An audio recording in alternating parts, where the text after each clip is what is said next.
Добрий вечір усім. У прямому етері телеканалу АТР програма Прайм і я її ведучий Айдер Муждабаєв. Сьогодні тема у нас буде єдина і вона дуже проста. Ну, проста в тому сенсі, що вона єдина, але вона дуже складна для нашого розуміння, тому що ми говоритимемо про Польщу, про нашу найближчу сусідку, про країну, в якій відбулися у неділю дуже складні, дуже такі, вирішальні в багатьох сенсах вибори. І я думав, кого запросити, щоб поговорити з людиною, з експертом про ситуацію у Польщі. І дійсно згадав одразу про польського журналіста, якого знаю дуже давно, ще з тих часів, коли я в Москві працював, і він одночасно. Я публікував його публіцистичні статті в газеті, де колись працював. І він завжди був дуже сміливою, дуже такою, цільною людиною і залишається, але зараз уже з Польщі. До речі, після того, як я поїхав з Москви, і мого друга, якого зараз вам представлю, теж оголосили персоною нон-грата, офіційно вислали з Росії ще в 2015 році. І відтоді мій друг Вацлав Радзивінович, журналіст газети «Виборчий», живе і працює на Батьківщині. Привіт вам, пане Вацлаве. Здравствуйте, добрий день. Вацлав, я забув запитати в тебе, чи можу я з тобою спілкуватися українською, чи краще кацапською?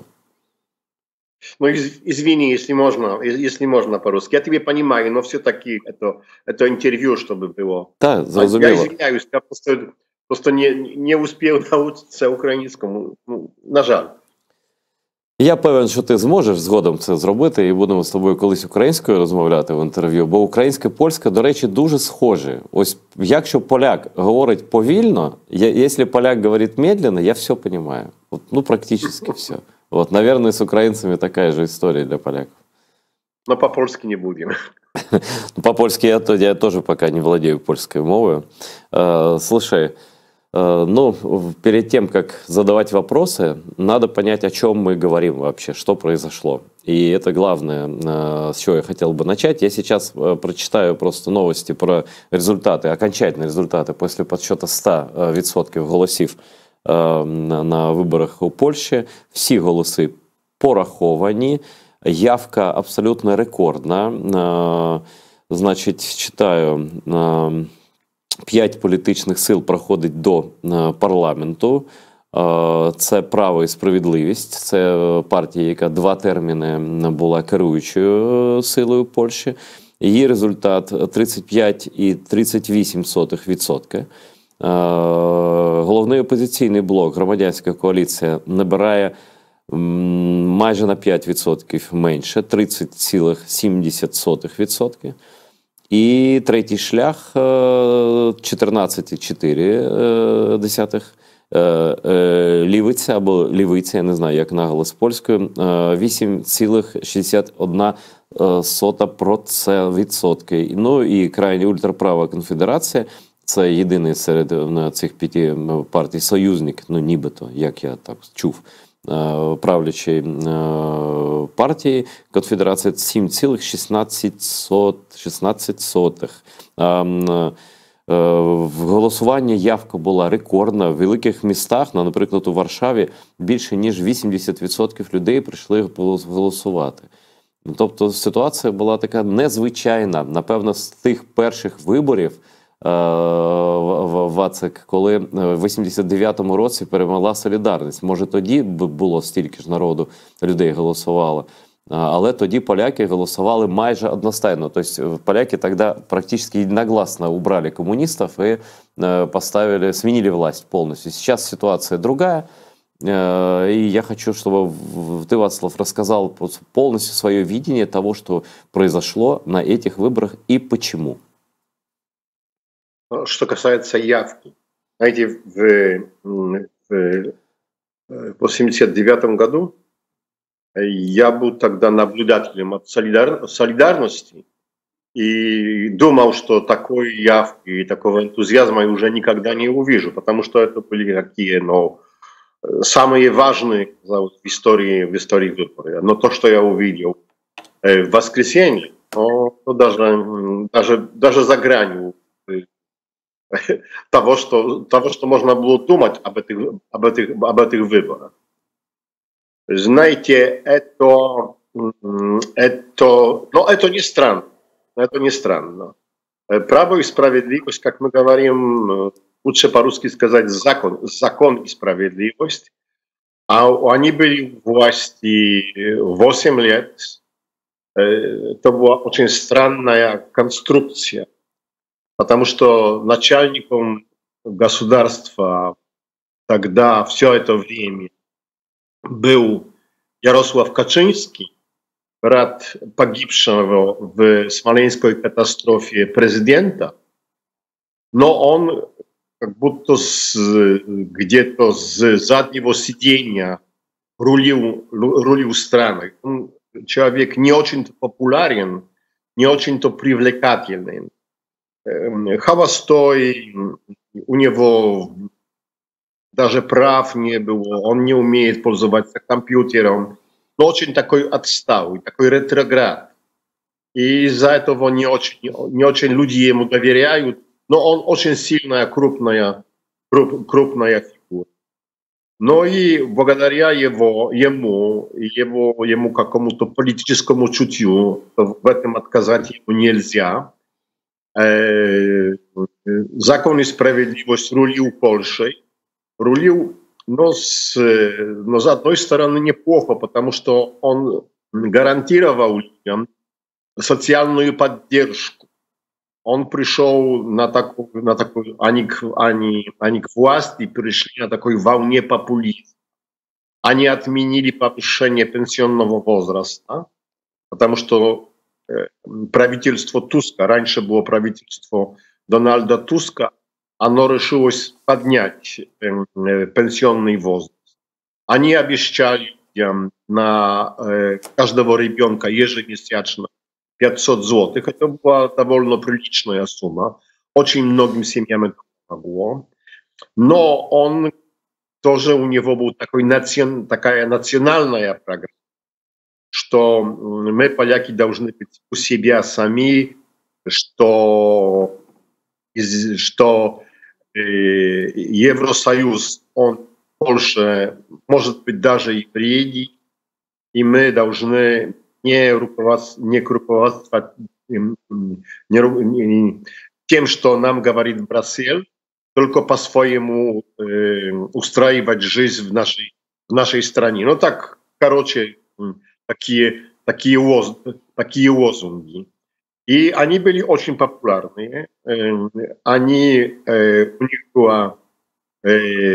У них 4 года там назад они снова победили в выборах и самостоятельно управляли в Польше. Так, но это довольно долго. И, можно сказать, что это политический успех, так долго рулить в стране. Это неплохо. Их проблема была по другой стороне этой политической сцены, потому что на самом деле большинство народа, если так смотреть, было против закона и справедливости, но они были разрознены. Между ними они были разделены на партии, группы и как-то не смогли собраться вместе. Но, конечно, лицом этой оппозиции в течение этих всех лет была гражданская платформа Дональда Туска. Он был долгое время председателем Совета Европы, очень важная функция. Но после того, как он с этим, это кончилось, там только 2 срока можно сидеть, 6 лет, он вернулся в Польшу, но был таким лидером. лидером, у которого совершенно другая позиция. Прежде всего, то, что важно. Польша в Европе. Польша в Европе, Польша, которая не творит, так как Закон и справедливость, скандалов в Евросоюзе, только является крепким членом этого общества, народов и государств, имеет сильный голос, но не старается куда-то уходить, потому что было подозрение, я думаю, что очень сильное подозрение, что вообще Kaczyński и его люди после того, как мы с получателя денег станем донором Евросоюза, насколько страна развивается довольно быстро, тогда они уйдут просто. Прекращать наше членство в Евросоюзе. И это была довольно сильная опасность. Но перед этими выборами, говорим уже о том, что случилось в воскресенье, как-то получилось договориться оппозиции, что они идут на выборы трёма колоннами, не все вместе, хотя были тоже такие идеи были. Они договорились, что мы идем параллельно трёма колоннами против Kaczyńskiego и его людей. Ну и так-то как-то случилось, что на этот раз противник был очень сильный, не раздроблен, как один сильный лагерь. И ясно было, что они вместе будут, если победят, что они вместе будут создавать правительство. Но итог такой, что у них сейчас 248 мест в парламенте. Это 18, мы говорим, послов, депутатов парламента, Сейма, больше, чем у Kaczyńskiego, и это же конфедерация. Эта конфедерация, это не... Но это, если бы они были у власти, это было бы довольно плохо тоже и для Украины. Потому что один из их лозунгов был прекратить поддержку Украины. И прекратить социальную поддержку украинцам, которые в Польше, отнять у них пособия и все такое. Но такие политики. Но, к счастью, они есть в Сейме, но это маргиналы сейчас.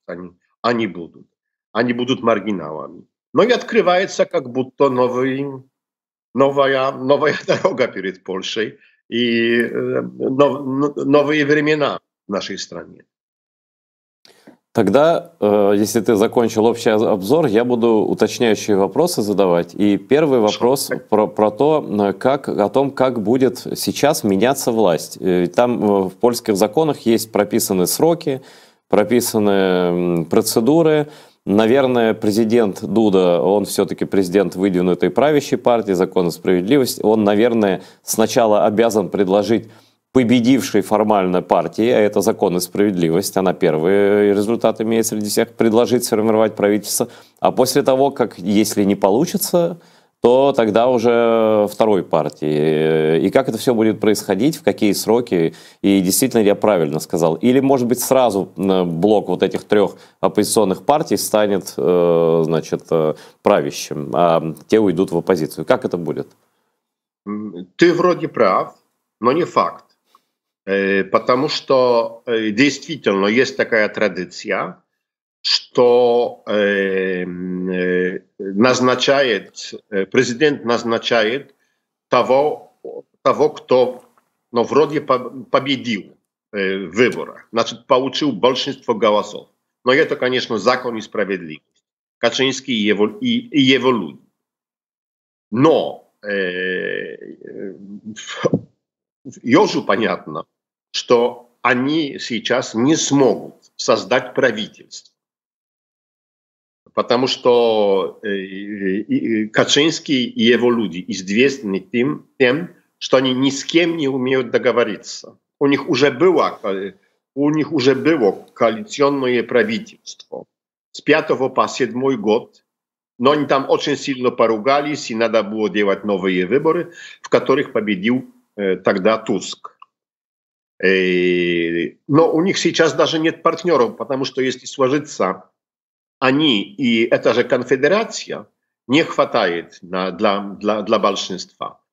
А эти три тенора, значит, партия Туска, третья дорога, как мы его зовем, и новые левые, у них есть большинство, и они готовы сразу создавать правительство. У президента есть время, потому что все эти процедуры собрания нового Сейма и назначена президент нового кандидата в премьере, это в общей сложности полтора месяца. Так у него есть время практически до декабря. Но и сейчас так. Если он будет ждать, а может быть он будет ждать, потому что надо попрощаться с делами, что-то скрыть, что-то там, сам понимаешь, уничтожить какие-то документы, потому что у них очень много было афер, неприятных очень и неприличных. Если он захочет дать это время своим людям, потому что он на самом деле человек Kaczyńskiego, но это будет длиться 1,5 месяца, что очень плохо на самом деле, потому что времени у нас нет. Но может быть, он видит, что это уже люди, которые уходят.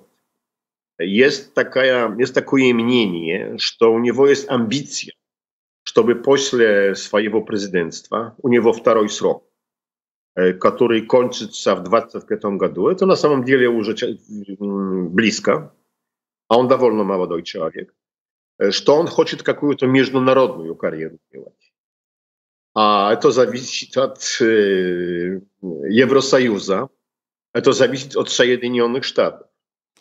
Американцам очень нравится итог наших выборов. Европе очень нравится итог наших выборов. Так может быть, он как-то поступит по-другому. Созовет первое заседание Сейма раньше, и может быть, что было бы очень умно, сразу скажет, да, это новые люди, они делают правительство. Но мы все ждем. Начинается отсчет времени сегодня, потому что только что объявили официальные итоги выборов. Но и сегодня начинается этот отсчет времени. Но что сделает Дуда? Я думаю, что есть давление на него из этой стороны. Посмотрим. Очень интересно. А вообще, в принципе, насколько сам Анджей Дуда формально связан с партией «Закон и справедливость» и может ли он стать независимым кандидатом на следующих выборах? И какие шансы у него, в принципе, остаться президентом Польши? Как у вас работает эта система? Вот, например, в Литве президент вообще ни в одной партии, по-моему, не состоит. Он как бы сам по себе, да? А у вас и какие полномочия у президента Польши? Вот в случае он остается, да, он представитель той партии, а в парламенте премьер-министр будет другой политической силы. Как это будет работать вообще, вот это время хотя бы до выборов нового президента? Значит так, я не могу сказать, я не знаю. Значит так, вообще. Он, Дуда, он член партии «Закон и справедливость». Он их человек, он назначение Kaczyńskiego. Это так и есть. Но у нас срок президентства ограниченный. 2 срока и все. 10 лет больше быть не может. Если бы было больше, у нас был бы Kwasniewski все время, по-моему, президент. Потому что он самый удачный оказался. Но неважно. Так он просто уходит. Он просто уходит, но ясно, что у него нет никаких шансов уже на какую-то карьеру в Польше. Ничего больше добиться не может. Может чего-то добиться на международной арене. Очень много об этом уже говорилось.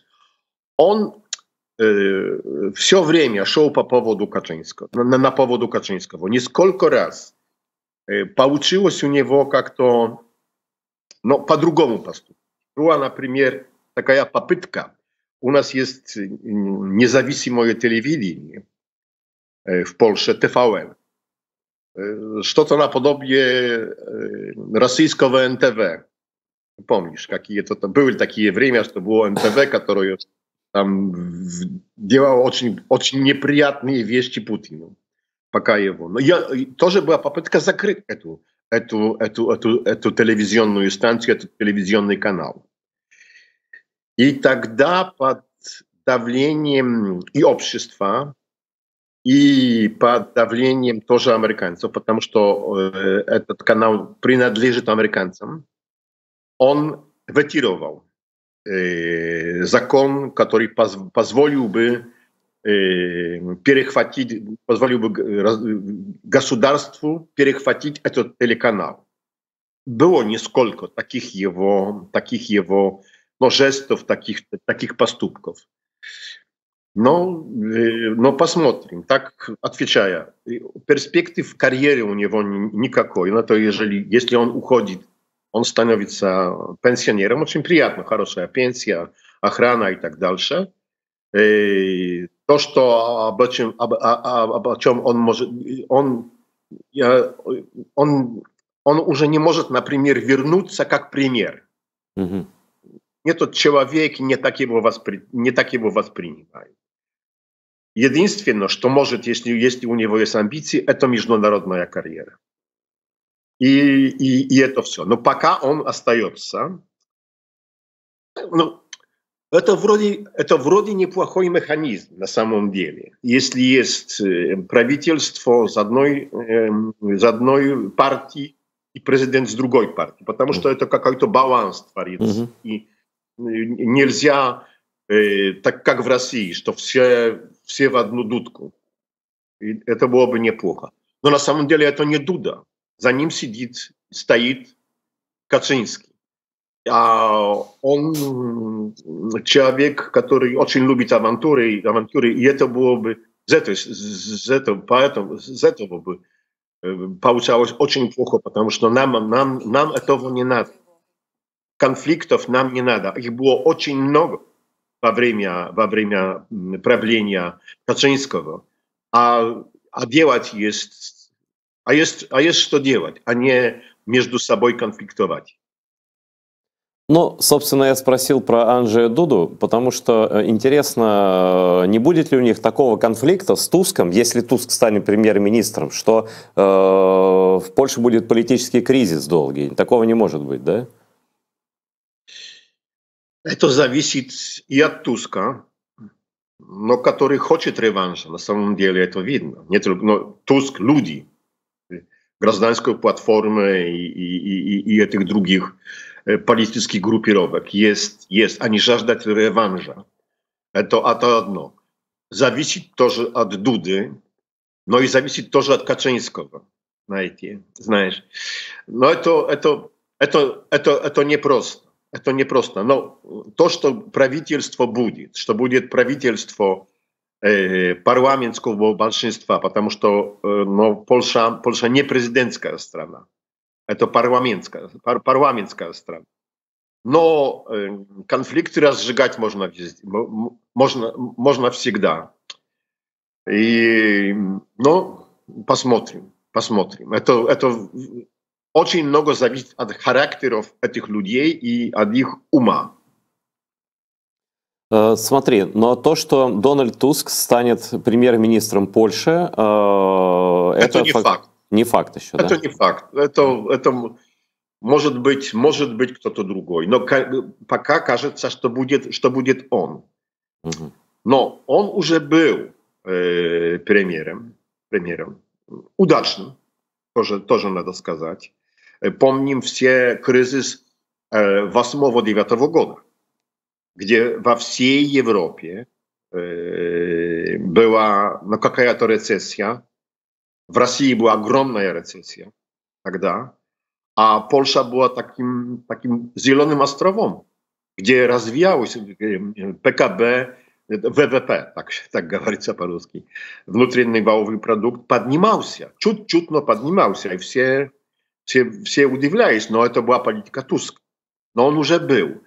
К тому на него 8 лет СМИ, потому что все публичные СМИ достались как военная добыча, как трофей, достались Качинскому, и он их сделал с них просто свою тубу. И они катили бочку на Туска как только можно. Все плохие вещи, практически он там сделали ему имидж какого-то дьявола на самом деле. Кашинский все время повторял, и Моровецкий, премьер Моровецкий повторял, ничего хуже, чем возвращение Туска быть не может. И многие люди так и думают, потому что они 8 лет это слушали. Так может быть, они подумают, что может быть какой-то другой человек. Это еще не факт. Ясно. Но я тебе перебил. Нет, все правильно. Я уточню еще. Но коалиция из этих 3 партий не развалится. Они не переругаются, как это было в минувшие годы там как-то. Но пока этого не видно. Пока это не видно. Но сам понимаешь, что есть интересы. Есть раздел портфелей. У всех есть очень много амбиций. У всех есть очень много клиентов. Пока еще есть так, что государственный аппарат в руках людей Качинского, места в государственных компаниях очень хорошие, очень хлебные места в их руках. СМИ, телевидение прежде всего, в их руках. Но они будут играть в одной команде. Но когда уже можно будет все разделить на ново, но все не так просто. Все не так просто. Что их соединяет? Соединяет их то, прежде всего, что надо сейчас наладить хорошие отношения, исправить отношения с Европой. Это они все понимают. То, что испортил Качинский, например, есть огромные деньги в Европе для программ восстановления экономики европейских стран после ковида. Это для нас сотни миллиардов для Польши. Огромные деньги. Евросоюз поставил условия, что в связи с этим, что у нас закон и справедливость поломал очень много законов, даже и конституционных, что выступал против судебной системы, многих людей изгонял из судов. Ну, такие вещи, что монополизовал публичные медиа и так дальше, и так дальше. Евросоюз, пока это есть, мы вам этих денег не дадим. Это разные, не только эти деньги. Есть вообще это огромные дотации, которые мы получаем от Евросоюза. Это надо наводить. И я думаю, что прежде всего они захотят это сделать, чтобы показать людям, что как-то жизнь становится лучше, что у государства есть деньги, что начнутся вливания из этих европейских фондов, что за этим уже видно это. Придут инвестиции и так дальше, и так дальше. Это, я думаю, что они все понимают, что это надо сделать. Но гарантий никаких нет. Потому что поругаться это тоже польская такая специальность. Мы тоже очень любим между собой ругаться и несмотря на общий бизнес, на общие интересы. Но и не знаю, насколько есть это очень важное ощущение, что мы на опушке войны. что это тоже наша война, а нельзя сказать, что мы можем чувствовать себя в безопасности. Этого не знаю. Я думаю, что это моя работа как публициста и моей газеты «Выборчей», что надо об этом кричать, что прежде всего Европа, прежде всего Украина. Ну, дай бог, что все так и будет. У нас вот ровно полчаса мы поговорили про детали результатов выборов в Польше, а сейчас про украинско-польские отношения, которые как раз во время предвыборной кампании, вот последней части, пары месяцев перед выборами, конечно, производили жуткое впечатление. Я скажу так, что мы очень просто влюбились в Польшу, украинцы, в начале войны, когда единственное посольство тут осталось польское, когда президент Польши приезжал и поддерживал в самые тяжелые моменты Украину, и они выглядели как друзья просто с Зеленским, да, это безотносительно партий, там, внутренних дел каких-то, то есть Польша, все, Польша и Украина братья там, ну, навсегда, да, и вдруг происходит такое, пошла такая риторика, причем очень быстро.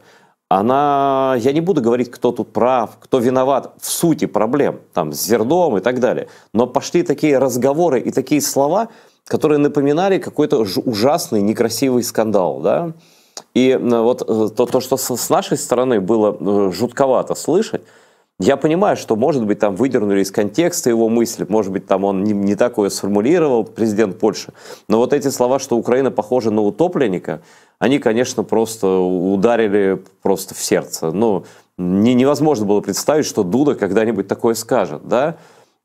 С чем, на твой взгляд, только ли с выборами было связано вот это обострение на уровне риторики межгосударственной и личной, да, ведь друзья номер один всегда, да, с первых дней, да, и пройдет ли это все после того, как, ну вот теперь уже в новой политической ситуации в стране, как это отразится на отношениях с Украиной, это главная, конечно, тема для нас.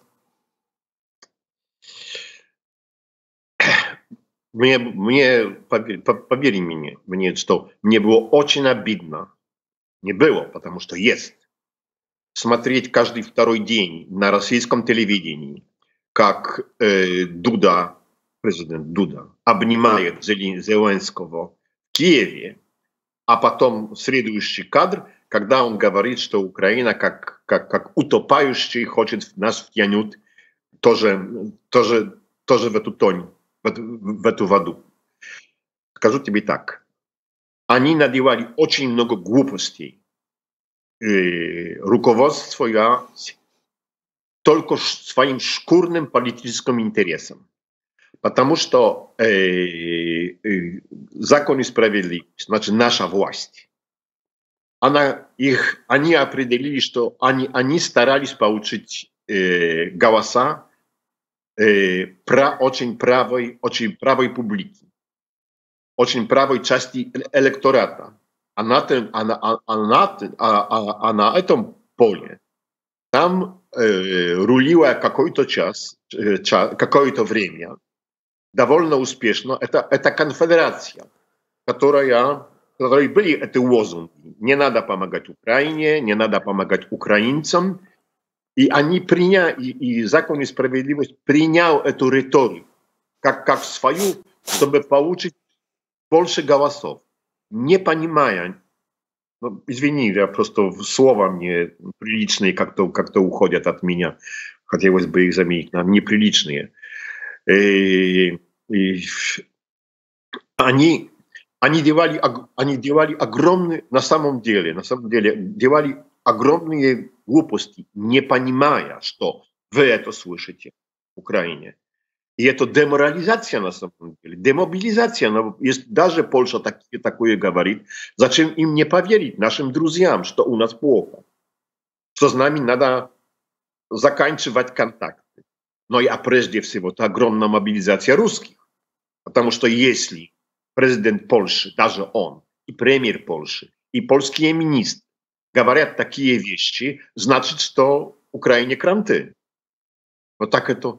Я два слова вставлю просто от себя. Вот когда я это все слышал, Вацак, Единственное, о чем я думал, это о том, что в истории было несколько эпизодов. Но историки лучше знают, может быть, ты лучше, чем я, знаешь это, да? Когда Московии или России потом удавалось разделить поляков и украинцев, и таким образом потом уничтожить и украинцев, и поляков.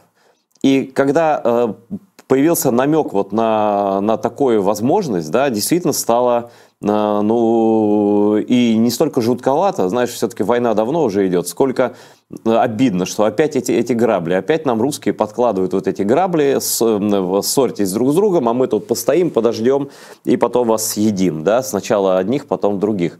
Вот это было на самом деле страшно.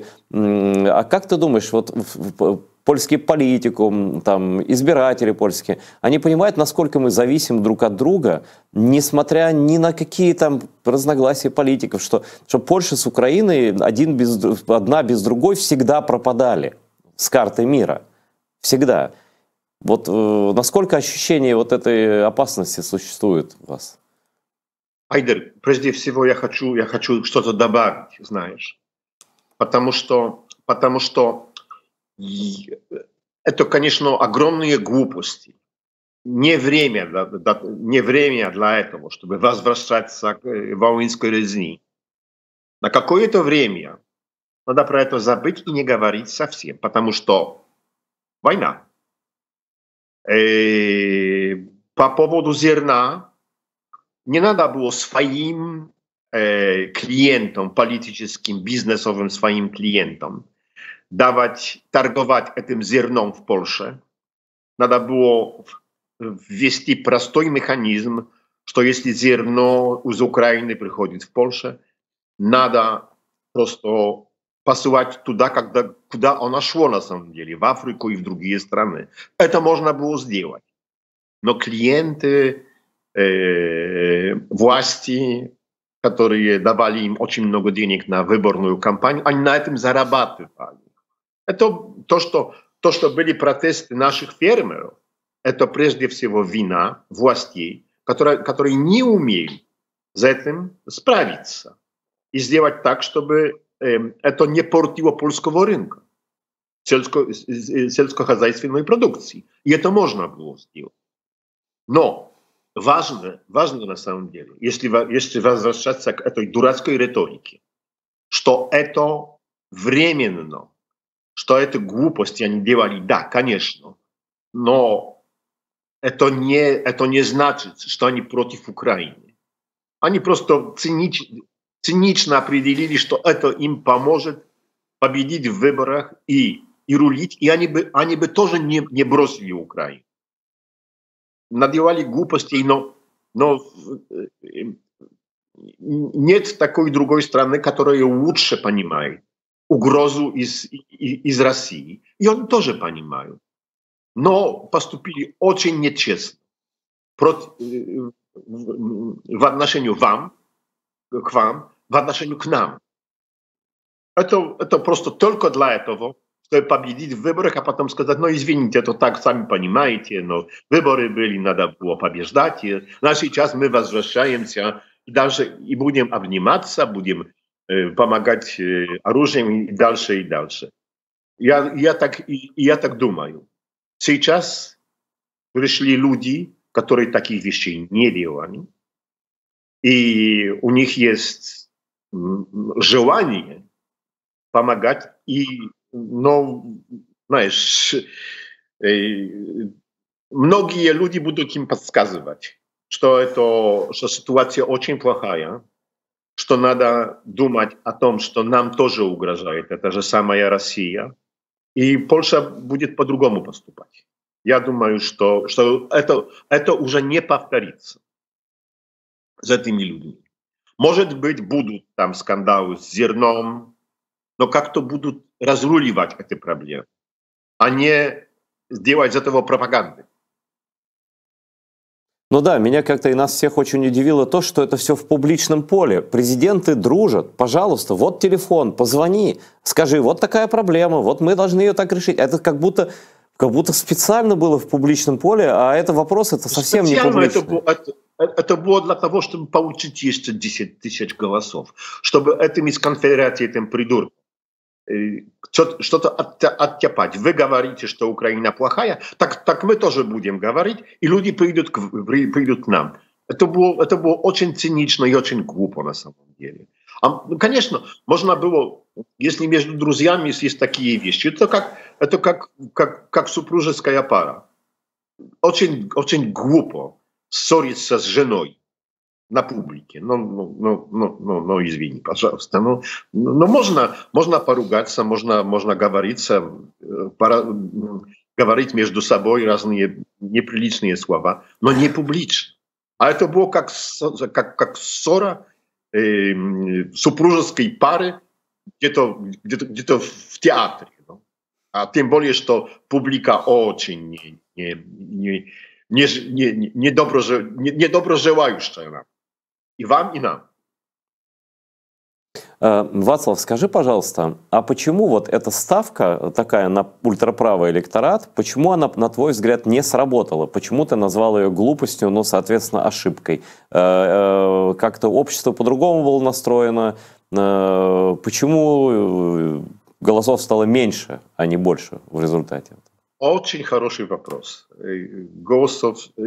Вернемся к тому, что случилось в воскресенье.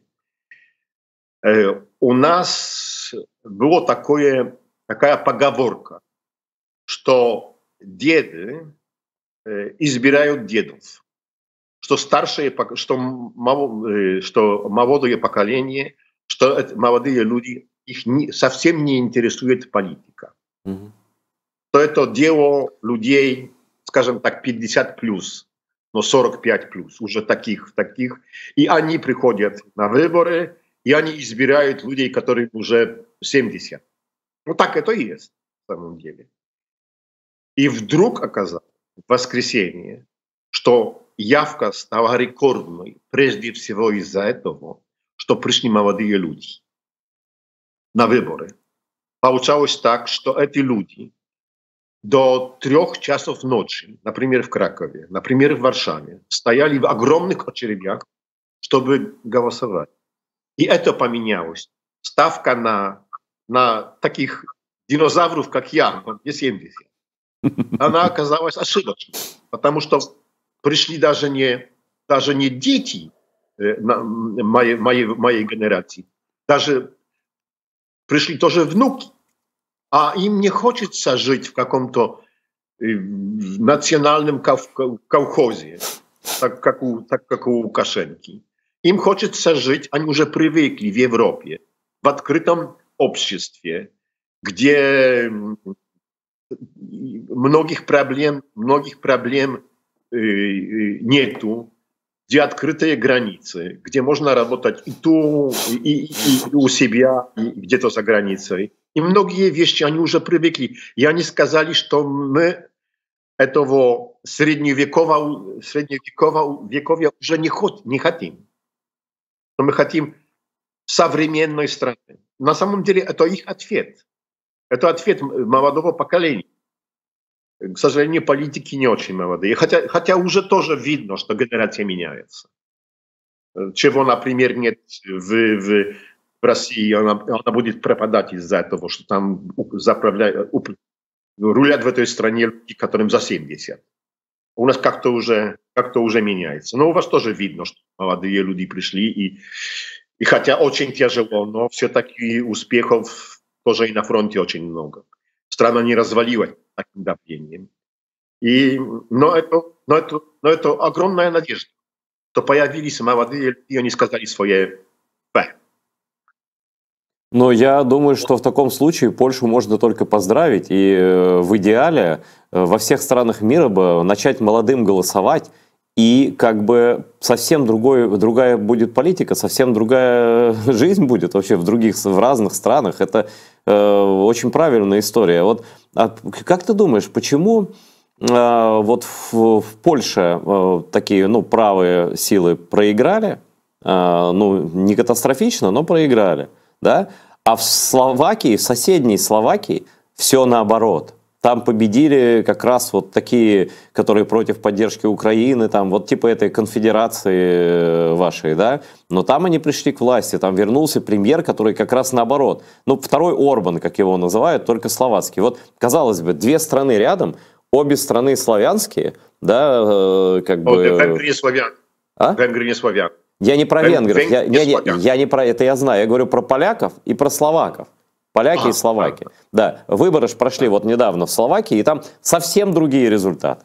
Вот с чем связано то, что в Словакии, которая была за Украину с начала войны, там и президент, их Зузана Чепутова была тоже среди первых, кто была в Буче и так далее, что они прекратили военную помощь, и там просто там такое впечатление, что произошел какой-то переворот просто политический. А у вас наоборот. Вот в чем разница, можешь объяснить? Я не могу сказать за Словакию. Не могу, не знаю этой страны, не знаю, кто там принимал участие в выборах. Это, конечно, можно только удивляться, что такой человек, как Фицо, у которого очень плохое досье на самом деле, что он снова стал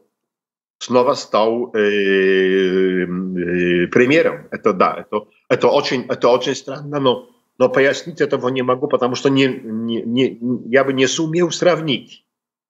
Но я думаю, что все-таки в Польше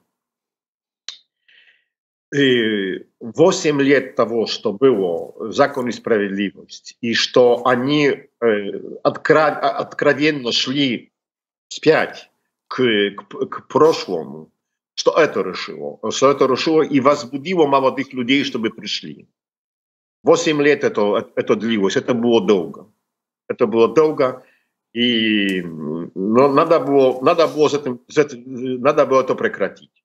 Но сравнить я не могу. Но есть такое внутреннее чувство, что людям уже надоело.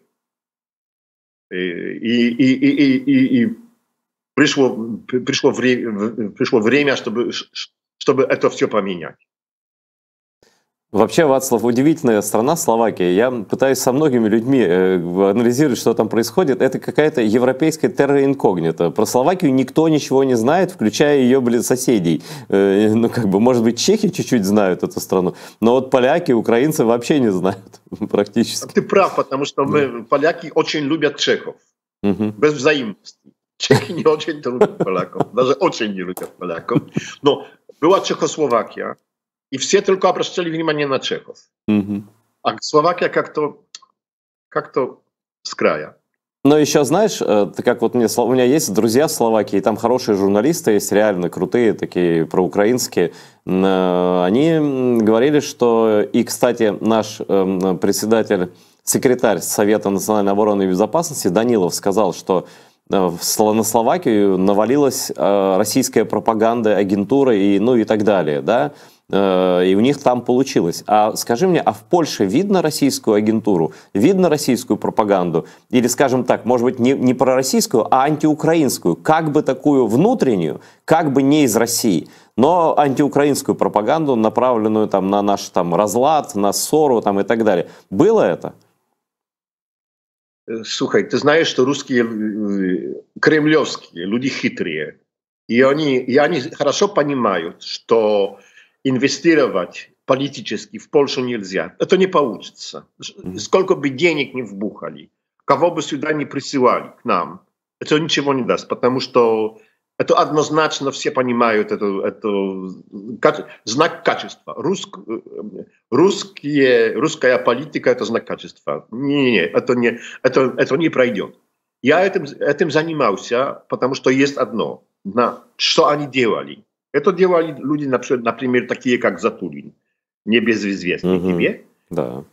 которые, его люди, например, в Беларуси, там была такая ячейка, которая разжигала в Польше, и это как-то получалось, был какой-то отзыв, антиукраинские вещи. Все это там, воинская резня, кладбища, такие вещи. Да, это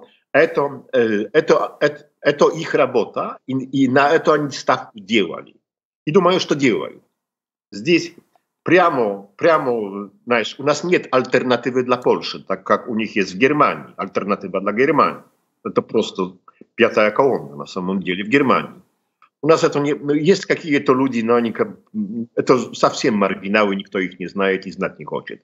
Есть какие-то люди, которые выступают на Царьграде. Какие-то очень умные ученые, типа там, похожи на Дугина. Есть такие. Но ничего больше не получится. Но травить на украинцев, да, у них ума хватает. Но это русская работа. Скажи, пожалуйста, вот абсолютно с тобой согласен, что это не время сейчас за нее ставить историю впереди своей реальной жизни сейчас, да, исторические там, события ставить перед войной, с которой сейчас мы находимся в общей угрозе и так далее, да. Но все-таки каким ты видишь в будущем? Я надеюсь, что новое правительство не будет заострять на этом, на исторических вопросах внимание, но тем не менее, как нам в будущем быть друзьями, если, допустим, в Украине Степан Бандера очевидный герой, особенно сейчас, когда многие поняли, что его антироссийские идеи были абсолютно правильными, что он все потерял в своей жизни, его убили всех его родственников, убили его и так далее. То есть он в любом случае в пантеоне украинских героев. У Польши свои герои, своих времен, да, и так далее. И есть у поляков там претензии, наверное, и к Бандере, там, и какие-то еще. Я, честно, этот вопрос не изучал. Я просто всегда, когда с поляками говорю, и я говорю, ну, у Бандеры не было цели уничтожить Польшу.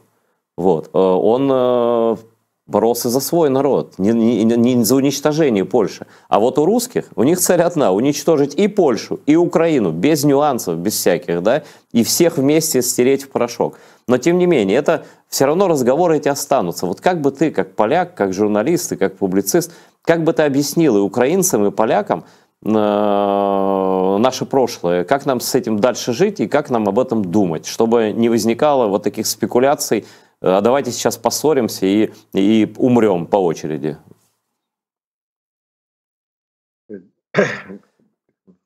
В России говорят понять и простить. Я не думаю, что понять и простить. Думаю, что сейчас надо понять, что не время. Все эти вещи, это дело пятое. Я понимаю, что ваши власти делают все, чтобы мобилизовать сейчас свое общество.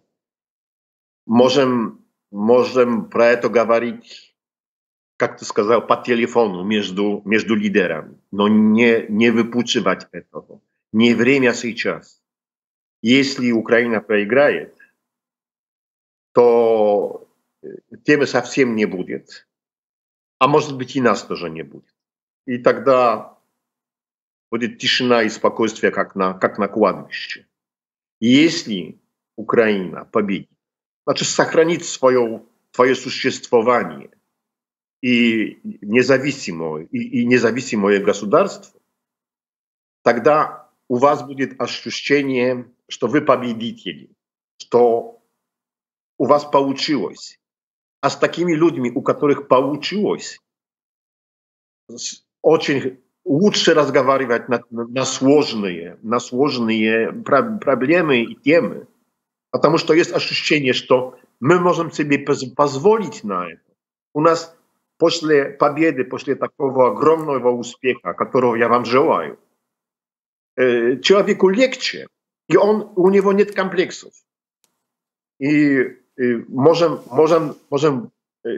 как сильные, умные партнеры разговаривать. Но подождем этого момента. Чтобы не было этого первого варианта, что не будет с кем говорить. Кому и с кем говорить. Подождем такого момента, когда у нас будет общее ощущение. Мы победили, нам получилось. И тогда мы можем говорить очень спокойно о таких очень сложных вещах. Так пока думаю, что прежде Польша должна это закрыть.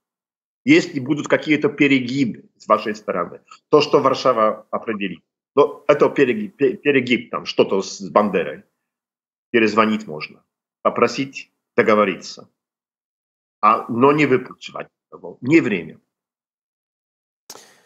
Ясно. Ну, я желаю, чтобы наши власти тоже вели себя умно и сберегали, сохраняли нашу дружбу и партнерство, потому что нам, вот все говорят, Россия все равно останется, никуда она не денется. Ну, про Россию потом поговорим, что там от нее останется, но мы с поляками точно останемся и вместе, и нам нельзя совсем никак ссориться. А скажи, пожалуйста, вот ты живешь сейчас в небольшом городе, да, Ольштин. Это, кстати, не так далеко от Калининграда, от Кёнигсберга, да? Вот. Да. Да, значит, Варшава – это большой город, еще большие города есть, маленькие города и так далее. Вот разные люди живут, и разные, может быть, и отношения, в том числе и к войне к нашей. А в целом, как ты оцениваешь отношение поляков к Украине и к украинцам сейчас? Вот, ну, как оно есть на данный конкретный момент? И можно ли ждать, что если большинство поляков поддерживает помощь Украине, то так и останется на будущее, несмотря ни на что? Я не могу сказать, что все прекрасно. Это уже не этот энтузиазм, который был, когда только началась война. И все хотели помогать, принимали у себя украинцев, беженцев и так дальше. И так дальше. Есть какое-то отравление, как итог этой выборной кампании. И не знаю, с этим надо что-то делать, потому что надо пояснять людям, что это не так. Знаешь, очень просто травить людей друг на друга, ну а потом выходить из этого уже не так просто. Так, но не так хорошо, как было раньше, но надо исправлять. Но смотри, в принципе, украинцы в Польше большей частью работают и как-то не сидят на шее у польского общества. И, в принципе, даже если отменят пособие, я думаю, что деятельные украинские люди и женщины, которые там много очень женщин в Польше украинских, они, в принципе, себе на жизнь зарабатывают. Как вообще украинцы во всем мире на жизнь себе зарабатывают сами. Вот большинство украинских беженцев зарабатывают себе на жизнь. Я это просто знаю. То есть это не какая-то огромная проблема вот для Польши. Мы на шее не сидим у поляков, я так думаю, в целом. Нет, только видишь, очень легко и просто есть говорить людям. Посмотрите, какие они здесь получают пособия, они там занимают наши рабочие места и так дальше, что совсем неправда на самом деле, потому что у нас дефицит рабочих рук. И нам нужны люди для работы, нам нужны. Но травить это легко. У меня сегодня перед моим домом появилась бригада, они там делают какие-то работы, тяжелые работы. На самом деле перестройка улицы. Я смотрю, как они работали. Они работали весь день, тяжело, быстро, очень качественно. Я так вышел, чтобы с ними поговорить. Кто? Украинцы они. И кто это будет делать? Но это... да, они тяжелым трудом работают.